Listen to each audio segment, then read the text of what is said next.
ಮಿತ್ರರೇ ನಮಸ್ಕಾರ. ಮಿತ್ರರೇ, ಲೋಕಸಭಾ ಬಜೆಟ್ ಅಧಿವೇಶನ ನಡೀತಾ ಇದೆ. ಈ ಅಧಿವೇಶನದಲ್ಲಿ ಲೋಕಸಭಾ ನಾಯಕನಿಗೆ ಅತಿ ಹೆಚ್ಚಿನ ಸಮಯ ಸಿಗುತ್ತೆ. ಸದ್ಯ ಲೋಕಸಭಾ ನಾಯಕ ಯಾರು? ಪ್ರಧಾನಿ ನರೇಂದ್ರ ಮೋದಿ. ಎರಡನೇದಾಗಿ ಅತಿ ಹೆಚ್ಚು ಸಮಯ ಮಾತನಾಡೋದಕ್ಕೆ ಸಿಗೋದು ರಾಹುಲ್ ಗಾಂಧಿಗೆ. ಯಾಕೆ ಅಂತಂದರೆ ಅವರು ವಿಪಕ್ಷ ನಾಯಕ. ವಿಪಕ್ಷ ನಾಯಕನಿಗೆ ಎರಡನೇದಾಗಿ ಅತಿ ಹೆಚ್ಚು ಮಾತನಾಡೋದಕ್ಕೆ ಸಿಗುತ್ತೆ.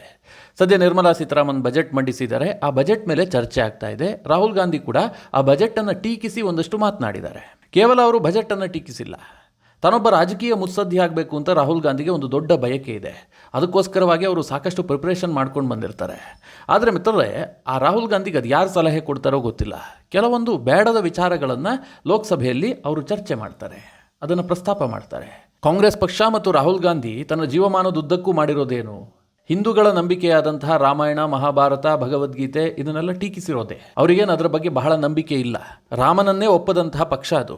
ಅವರ ಮಿತ್ರ ಪಕ್ಷಗಳು ಕೂಡ ರಾಮನ ವಿರುದ್ಧವಾಗಿ ಅನೇಕ ಹೇಳಿಕೆ ಕೊಟ್ಟಿದ್ದಾರೆ. ಕಾಂಗ್ರೆಸ್ ಪಕ್ಷದ ನಾಯಕರಾಗಿದ್ದಂತಹ ಕಪಿಲ್ ಸಿಬಲ್ ರಾಮಾಯಣವೇ ಸುಳ್ಳು, ಅದೊಂದು ಕಾಲ್ಪನಿಕ ಕಟ್ಟುಕತೆ ಅಂತ ಕೋರ್ಟ್ಗೆ ಹೇಳಿದ್ದಾರೆ. ಇಂತಹ ಒಂದು ನಂಬಿಕೆ ಇರುವಂತಹ ಪಕ್ಷ ರಾಮಾಯಣ ಮಹಾಭಾರತವನ್ನು ಉಲ್ಲೇಖ ಮಾಡಿದ್ರೆ ಹೇಗಿರುತ್ತೆ ಹೇಳಿ? ಆಭಾಸ ಅಂತ ಅನ್ಸುತ್ತಲ್ವಾ? ಈ ಬಾರಿಯೂ ಕೂಡ ಬಜೆಟ್ ಸೆಷನ್ನಲ್ಲಿ ರಾಹುಲ್ ಗಾಂಧಿ ಮಾತನಾಡುವ ಸಂದರ್ಭದಲ್ಲಿ ಅವರಿಗೆ ಮಹಾಭಾರತ ನೆನಪಿಗೆ ಬಂತು. ಮಹಾಭಾರತದ ಪಾತ್ರಗಳು ನೆನಪಿಗೆ ಬಂದವು. ಮಹಾಭಾರತದ ಬಗ್ಗೆ ಹೇಳ್ತಾ ಚಕ್ರವ್ಯೂಹದ ಬಗ್ಗೆ ರಾಹುಲ್ ಗಾಂಧಿ ಉಲ್ಲೇಖ ಮಾಡಿದ್ರು. ಏನಂತ? ಈಗ ಒಂದು ದೊಡ್ಡ ಚಕ್ರವ್ಯೂಹದಲ್ಲಿ ಇಡೀ ದೇಶವನ್ನು ಸಿಲುಕಿಸಲಾಗಿದೆ. ನಿಮಗೆಲ್ಲ ಗೊತ್ತು, ಮಹಾಭಾರತದಲ್ಲಿ ಚಕ್ರವ್ಯೂಹ ಘಟನೆಯನ್ನು ಮರೆಯೋದಕ್ಕೆ ಸಾಧ್ಯ ಇಲ್ಲ. ಇಡೀ ಮಹಾಕಾವ್ಯದಲ್ಲಿ ಅದು ತುಂಬ ಇಂಪಾರ್ಟೆಂಟ್ ಆದಂಥ ಒಂದು ಘಟ್ಟ. ಯಾಕೆ ಅಂತಂದರೆ ಅಭಿಮನ್ಯು ಇನ್ನು ಚಿಕ್ಕ ಬಾಲಕ. ಆ ವೀರ ಅಭಿಮನ್ಯುವನ್ನು 6 ಮಹಾರಥಿಗಳು ಸೇರಿಕೊಂಡು ಹತ್ಯೆ ಮಾಡ್ತಾರೆ. ಮಹಾಭಾರತದಲ್ಲಿ ಮೊದಲೇನು ನಿಯಮ ಆಗಿರುತ್ತೆ?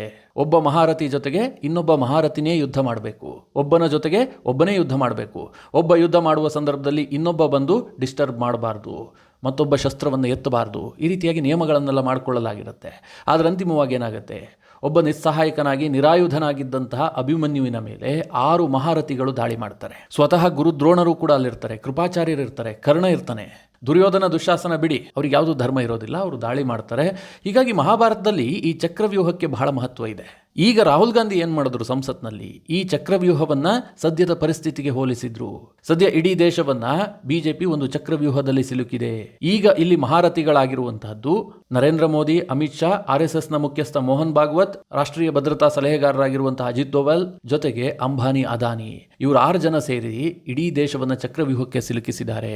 ಈ ಚಕ್ರವ್ಯೂಹಕ್ಕೆ ಇನ್ನೊಂದು ಹೆಸರಿದೆ, ಪದ್ಮವ್ಯೂಹ ಅಂತ. ಪದ್ಮವ್ಯೂಹ ಅಂದರೆ ನಿಮ್ಗೆ ಗೊತ್ತು, ಕಮಲ ಅಂತ. ನರೇಂದ್ರ ಮೋದಿ ಅವರು ಕಮಲವನ್ನು ತನ್ನ ಎದೆ ಮೇಲೆ ಧರಿಸ್ಕೊಂಡೇ ಓಡಾಡ್ತಾ ಇರ್ತಾರೆ. ಅಂದರೆ ಇಡೀ ದೇಶವನ್ನು ಚಕ್ರವ್ಯೂಹಕ್ಕೆ ಸಿಲುಕಿಸಿದ್ದಾರೆ ಅಂತ ರಾಹುಲ್ ಗಾಂಧಿ ಭಾಷಣ ಮಾಡಿದ್ರು. ಮಿತ್ರರೇ, ರಾಹುಲ್ ಗಾಂಧಿ ಭಾಷಣ ಕೇಳೋದಕ್ಕೆ ಚೆನ್ನಾಗೇ ಇತ್ತು. ಏನೋ ಒಂದಷ್ಟು ಪ್ರಿಪರೇಷನ್ ಮಾಡ್ಕೊಂಬಂದಿದ್ರು, ಅವರು ಭಾಷಣ ಮಾಡಿದ್ರು. ಆದರೆ ಕೆಲವೊಮ್ಮೆ ಏನಾಗುತ್ತೆ ಗೊತ್ತಾ? ನಾವು ಬಿಟ್ಟ ಅಸ್ತ್ರ ನಮಗೆ ಪ್ರತ್ಯಸ್ತ್ರವಾಗಿಬಿಡುತ್ತೆ.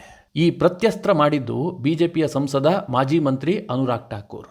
ಅನುರಾಗ್ ಠಾಕೂರ್ ಲೋಕಸಭೆಯಲ್ಲಿ ಒಂದು ಭರ್ಜರಿ ಭಾಷಣ ಮಾಡಿದ್ರು.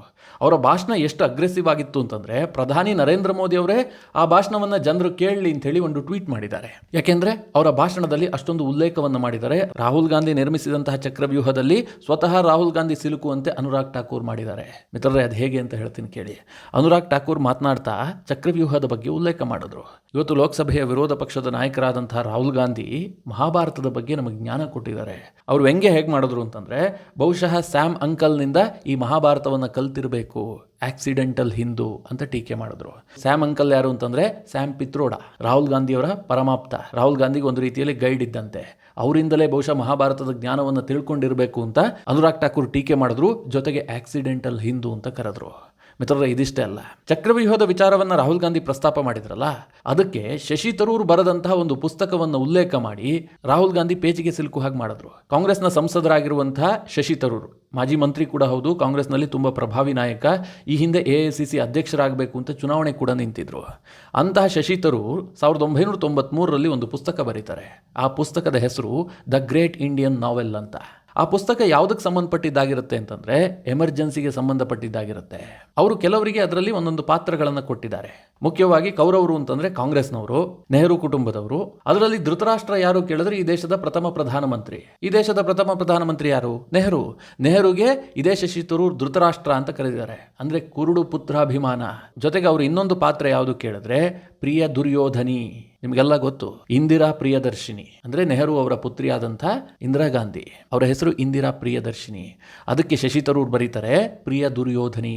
ಅಂದರೆ ಇಂದಿರಾ ಗಾಂಧಿ ಅವರನ್ನು ದುರ್ಯೋಧನನಿಗೆ ಹೋಲಿಸಿದ್ರು. ಅದರ ಅದರಲ್ಲಿ ಕಾಂಗ್ರೆಸ್ನ ನಾಯಕರಿಗೆ ಶಕುನಿಯ ಪಾತ್ರವನ್ನು ಕೂಡ ಕೊಡಲಾಗಿದೆ. ಅಂದರೆ ಶಶಿ ತರೂರ್ ತುಂಬ ಖಾರವಾಗಿ ಅದನ್ನು ಬರೆದಿದ್ದಾರೆ. ಆ ನಾವೆಲ್ಲ ಆಗಿದೆ ಅದನ್ನು ಉಲ್ಲೇಖ ಮಾಡ್ತಾ ಹೇಳಿದ್ರು, ಇಲ್ಲಿ ಪದ್ಮವ್ಯೂಹ ರಚನೆ ಮಾಡಿರುವಂಥದ್ದು BJPಯವರಲ್ಲ, ಕಾಂಗ್ರೆಸ್ನವರು. ಇದನ್ನು ನಾವು ಹೇಳ್ತಾ ಇಲ್ಲ, ಕಾಂಗ್ರೆಸ್ಸಿಗರೇ 1993ರಲ್ಲೇ ಹೇಳಿದ್ದಾರೆ. ಈಗ ರಾಹುಲ್ ಗಾಂಧಿ ನಮ್ಮ ಮೇಲೆ ಆರೋಪ ಮಾಡ್ತಾ ಇದ್ದಾರೆ ಎನ್ನುವ ಅರ್ಥದಲ್ಲಿ ಅನುರಾಗ್ ಠಾಕೂರ್ ದಾಳಿ ಮಾಡಿದ್ರು. ಮಿತ್ರರೇ, ಇದಕ್ಕೆ ಕಾಂಗ್ರೆಸ್ನವರ ಬಳಿಯಲ್ಲಿ ಯಾವುದೇ ಉತ್ತರ ಇರಲಿಲ್ಲ. ಶಶಿ ತರೂರ್ ಆಮೇಲೆ ಎದ್ದು ನಿಂತ್ಕೊಂಡು ನನ್ನ ಹೆಸರನ್ನು ಸುಮ್ಮನೆ ಹೇಳಿದ್ರು, ಹಾಗೆ ಹೀಗೆ ಎಲ್ಲ ಹೇಳಿದ್ರು. ಆದರೆ ಅದಕ್ಕೆ ಸ್ಪೀಕರ್ ಅಲೋ ಮಾಡಲಿಲ್ಲ. ಒಟ್ಟಿನಲ್ಲಿ ರಾಹುಲ್ ಗಾಂಧಿ ತಾನೇ ತೋಡಿದಂಥ ಹಳ್ಳಕ್ಕೆ ತಾನೇ ಬಿದ್ದರು, ಮುಜುಗರಕ್ಕೀಡಾದರು. ಇದಾಗ್ತಿದ್ದ ಹಾಗೆ ಅನುರಾಗ್ ಠಾಕೂರ್ ಮಾತು ಮುಂದುವರಿಸ್ತಾ ಒಂದು ಮಾತು ಹೇಳ್ತಾರೆ. ಇವತ್ತು ಒಬ್ಬರು ತನ್ನ ಜಾತಿಯ ಬಗ್ಗೆ ಅರಿವೇ ಇಲ್ಲ, ಆದರೆ ಅವರು ಜಾತಿ ಗಣತಿಯ ಬಗ್ಗೆ ಮಾತನಾಡ್ತಾ ಇದ್ದಾರೆ. ಅಂದರೆ ರಾಹುಲ್ ಗಾಂಧಿಗೆ ಕುಟುಕಿದ್ದು. ಇಲ್ಲಿ ಎಲ್ಲೂ ಕೂಡ ಅನುರಾಗ್ ಠಾಕೂರ್ ರಾಹುಲ್ ಗಾಂಧಿಯ ಹೆಸರನ್ನು ಹೇಳಿಲ್ಲ. ಆದರೆ ರಾಹುಲ್ ಗಾಂಧಿ ಇದಕ್ಕೆ ಎದ್ನಿತ್ತು ಉತ್ತರ ಕೊಟ್ಟರು. ನನಗೆ ಎಷ್ಟು ಬೇಕಾದರೂ ಅವಮಾನ ಮಾಡಲಿ, ಅರ್ಜುನನಿಗೆ ಹೇಗೆ ಬಾಣ ಬಿಡುವಂಥ ಸಂದರ್ಭದಲ್ಲಿ ಮೀನಿನ ಕಣ್ಣು ಮಾತ್ರ ಕಾಣ್ತಾ ಇತ್ತು, ಹಾಗೆ ನನಗೆ ಕೇವಲ ಜಾತಿ ಗಣತಿ ಮಾತ್ರ ಕಾಣ್ತಾ ಇದೆ. ನಾನು ಯಾರ ಕ್ಷಮೆಯನ್ನು ಕೇಳೋದಕ್ಕೆ ಇಷ್ಟಪಡೋದಿಲ್ಲ. BJPಯವರು ಎಷ್ಟಾದರೂ ಬೇಕಾದ್ರೂ ನನ್ನ ಅವಮಾನ ಮಾಡಲಿ, ನಾನು ಸಹಿಸ್ಕೊಳ್ತೀನಿ, ಜಾತಿ ಗಣತಿ ಆಗೇ ಆಗುತ್ತೆ ಅಂತ ರಾಹುಲ್ ಗಾಂಧಿ ಘೋಷಣೆ ಮಾಡಿದ್ರು. ಮಿತ್ರರೇ, ಇಲ್ಲಿ ರಾಹುಲ್ ಗಾಂಧಿ ಮಾಡಿದಂಥ ಎಡವಟ್ಟೇನು ಗೊತ್ತಾ? ಅನುರಾಗ್ ಠಾಕೂರ್ ಎಲ್ಲೂ ಕೂಡ ರಾಹುಲ್ ಗಾಂಧಿ ಹೆಸರು ಹೇಳಿರಲಿಲ್ಲ. ಒಬ್ಬ ವ್ಯಕ್ತಿಗೆ ಜಾತಿಯ ಬಗ್ಗೆ ಅರಿವೇ ಇಲ್ಲ, ಅವರು ಜಾತಿ ಜನಗಣತಿಯ ಬಗ್ಗೆ ಮಾತನಾಡ್ತಾ ಇದ್ದಾರೆ ಅಂತಂದ್ರು. ಜಾತಿ ಜನಗಣತಿ ಬಗ್ಗೆ ಇವತ್ತು ಅನೇಕರು ಮಾತನಾಡಿದ್ದಾರೆ. ಈ ಜಾತಿ ಜನಗಣತಿಯ ಬಗ್ಗೆ ಪ್ರಥಮವಾಗಿ ಮಾತನಾಡಿದ್ಯಾರು? ನಿತೀಶ್ ಕುಮಾರ್, ಬಿಹಾರದ ಮುಖ್ಯಮಂತ್ರಿ. ಆನಂತರ ರಾಹುಲ್ ಗಾಂಧಿ ಅದನ್ನು ಎತ್ಕೊಂಡು ಇಡೀ ದೇಶಾದ್ಯಂತ ಓಡಾಡಿದ್ದು. ಆದರೆ ಸದನದಲ್ಲಿ ಎದ್ನಿತಿದ್ಯಾರು? ರಾಹುಲ್ ಗಾಂಧಿ. ಅಂದರೆ ರಾಹುಲ್ ಗಾಂಧಿ ಜಾತಿಯ ಬಗ್ಗೆ ಅವರಿಗೆ ಗೊತ್ತಿಲ್ಲ ಅಂತಾಯಿತು. ಇದನ್ನು ಅನುರಾಗ್ ಠಾಕೂರ್ ಮತ್ತೆ ಮತ್ತೆ ಹೇಳಿ ರಾಹುಲ್ ಗಾಂಧಿಯನ್ನು ಲೇವಡಿ ಮಾಡಿದ್ರು. ಇದಕ್ಕೆ ಕಾಂಗ್ರೆಸ್ನವರು ದೊಡ್ಡ ಹಂಗಾಮ ಸೃಷ್ಟಿಸಿದ್ರು. ಜಾತಿ ಬಗ್ಗೆ ಮಾತನಾಡೋದಕ್ಕೆ ಇವ್ರು ಯಾರು ಅಂತ ಹೇಳಿ ಅಖಿಲೇಶ್ ಯಾದವ್ ಟೀಕಿಸಿದ್ರು. ಹೀಗೆ ಎಲ್ಲರೂ ರಾಹುಲ್ ಗಾಂಧಿ ಸಪೋರ್ಟ್ಗೆ ಬಂದರು.